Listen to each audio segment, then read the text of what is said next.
A large, frequently seen dragonfly, characteristic of all manners of ponds and wetlands, are only skimmer with dark bands covering the basal third of both wings.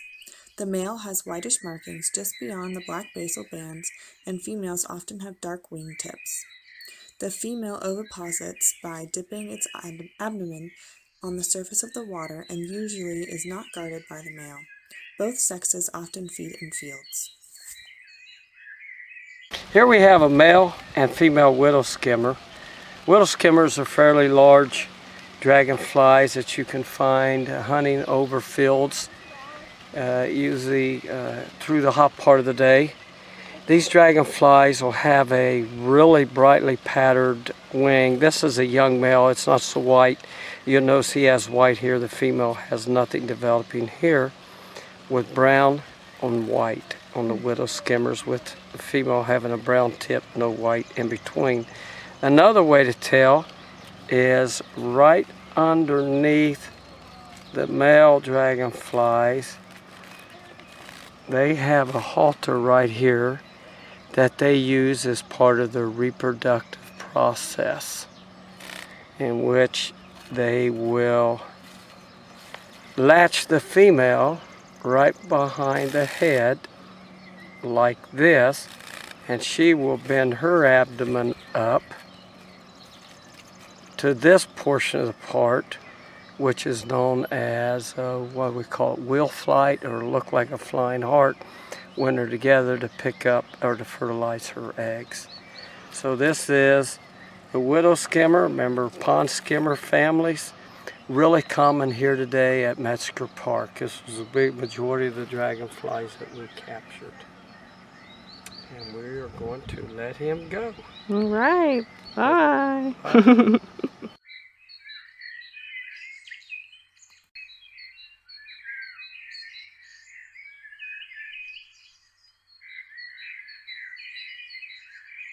The beautiful ebony jewelwing is easily recognized by its all-black wings and iridescent metallic green body.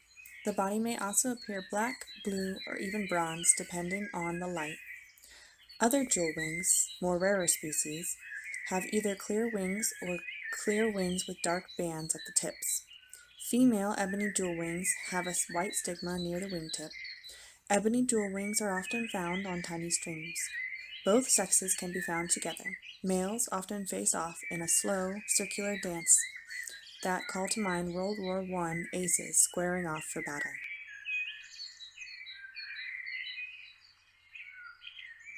As you walk around the Metzger Prairie, take the detour on the east side of the trail along Deer Creek, and you will find these broad-winged damsels, otherwise known as ebony jewelwings. There's the male of the species. You'll notice it's got this brilliant, from my end, blue, some people say green, abdomen, black wings, and then green and blue striped thorax. Very beautiful dragonfly. The males are very territorial. They like the wooded areas. They need the streams to complete their life cycle for their larva, because their larva is an aquatic creature. And this is the male. We're going to turn it loose and then fish out a female for you and show you the difference. And there he goes.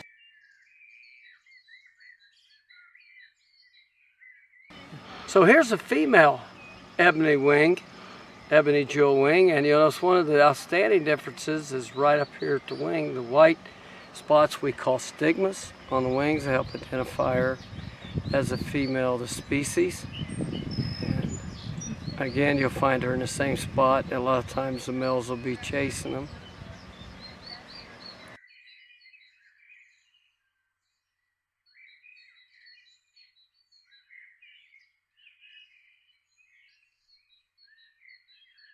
The bright blue thorax, with a thin, clean black line running down the back, is the best identifier of a male blue-fronted dancer. However, in some cases the color may be brown, black, or purple, and the females appear quite different. There are pale rings separating the first 7 abdominal segments, and the last 3 segments are blue on top. They are often seen perching on the ground, vegetation, or streamside debris. Among the smaller dragonflies, damselflies, we had today is the blue-fronted.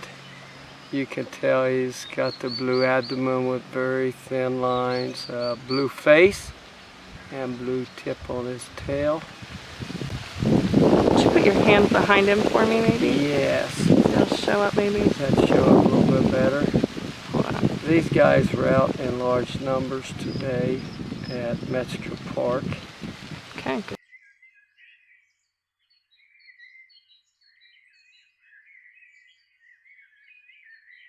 And also, well, along with the males, we have the female blue-fronted damsel. You'll notice that she's a more subdued color, and instead of the blue, we see the brownish colors.